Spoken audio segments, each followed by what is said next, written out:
Hi, என்னோட name Muthuraja, Gateways of Technology Chennai. நான் last 18 இயர்ஸாக டேலியோட கஸ்டமராக இருக்கேன் அண்ட் 8 இயர்ஸாக டேலியோட சர்டிஃபைட் பார்ட்னராக இருக்கேன். ஸோ இந்த வீடியோவில் டேலி பிரைம் 6.0 பீட்டாவோட என்னோட பர்சனல் எக்ஸ்பீரியன்ஸை உங்களுக்கு ஷேர் பண்ண போகிறேன். 6.0ல மேஜராக 2 ஃபீச்சர் கொடுத்துருக்காங்க.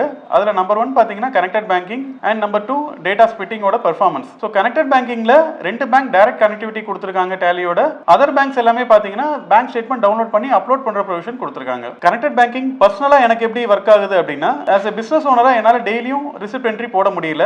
Weekly once bank statement download பண்ணி அகைன் அதை மேனுவலா என்ட்ரி பண்ற மாதிரி இருந்தது. இப்போ பேங்க் ஸ்டேட்மெண்ட் டவுன்லோட் பண்ணி டைரக்டா டேலில அப்லோட் பண்ணிடுறேன். ஜஸ்ட் கஸ்டமர் நேம் மட்டும் டேக் பண்றது எனக்கு ஈஸியா இருக்கு. என்னோட டைமும் சேவ் ஆகுது. அடுத்ததா பாத்தீங்கன்னா டேட்டா ஸ்பிட்டிங். ஸோ இதுல என்னோட கஸ்டமரோட டேட்டாவை லைவாவே செக் பண்ணியிருந்தோம். கம்பேர் டு earlier releases இந்த டேலி பிரைம் 6.0ல எனக்கு குயிக்காவே ஸ்பிட்டிங் முடிஞ்சது. இன்னொரு ஃபீச்சர் பாத்தீங்கன்னா கரண்ட் இயர் ஸ்பிட்டிங் இன்னும் வேகமாவே ஸ்பிட்டிங் ஆகுது. அதுல டைம் நிறைய சேவ் ஆகுது. கஸ்டமர் ஆங்கிள் இருந்து பாத்தீங்க அப்படின்னா ஆடிட்டர் அண்ட் கன்சல்டன்ட்க்கு பேங்க் ஸ்டேட்மெண்ட் அப்லோட் பண்றது ப்ரொவிஷன் இன்னும் யூஸ்ஃபுல்லா இருக்கு. பிகாஸ் டேலில பாத்தீங்கன்னா ஸ்டேட்மெண்ட் அப்லோட் பண்ணிட்டு அதை சிங்கிளா சேஞ்ச் பண்றதுக்கும் ப்ரொவிஷன் கொடுத்திருக்காங்க, பல்கா சேஞ்ச் பண்றதுக்கும் ப்ரொவிஷன் கொடுத்திருக்காங்க.